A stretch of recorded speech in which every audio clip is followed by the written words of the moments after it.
I'm guessing maybe you're sitting on the fence with whether or not to purchase Rugby 25. Or maybe you've heard about all the crazy patches and updates that have come into the game since release. But seriously, save your money. I spent $89 on this thing, and disappointment is probably the nicest way to put it. Somehow everything is amazing about this game except the actual gameplay itself. The game can still be saved though, and I'll bring up some ideas at the end, and I reckon most of you would agree that these ideas are bangers.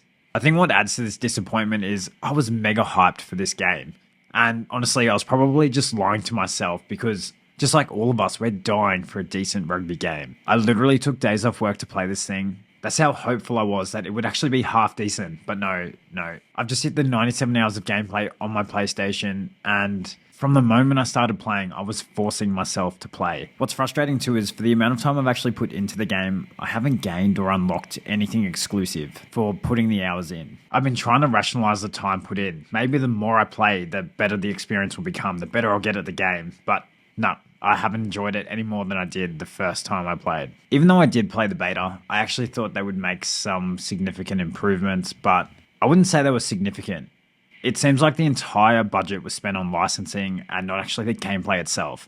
Jonalamu Rugby and Rugby 08 are almost 20 years old, and with all the advances in technology and software and game development, I don't even understand how they could get the gameplay so wrong. The passing mechanics on this game is the worst out of any rugby game in history ever. I can't recommend Rugby 25 to anybody until this is fixed. What's pretty clear to me is the developers have never played a successful rugby game or probably watched rugby at all, because the most enjoyable part of any rugby game is the attacking elements. Running around opposition and passing the ball. That is fucking rugby game 101. To put into perspective just how bad the rucking is, I've played an entire half and only got the ball once. It's fair to say peak boredom was achieved. The spacing makes no sense at all. The controls aren't customizable, but it would make the game so much better. Before I get into some ideas on how this could be fixed, the online mode absolutely sucks. Like, out of every game mode that could ever exist, playing online and versing randoms is my cup of tea.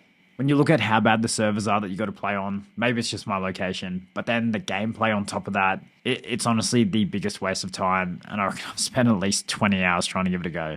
So how can the game be fixed from here? Firstly, fix up the gameplay, make the passing like magnetic and fast so that you can actually get the ball to the winger. And just to address the little elephant in the room, World Rugby should throw the kitchen sink at this game to try and get the gameplay fixed.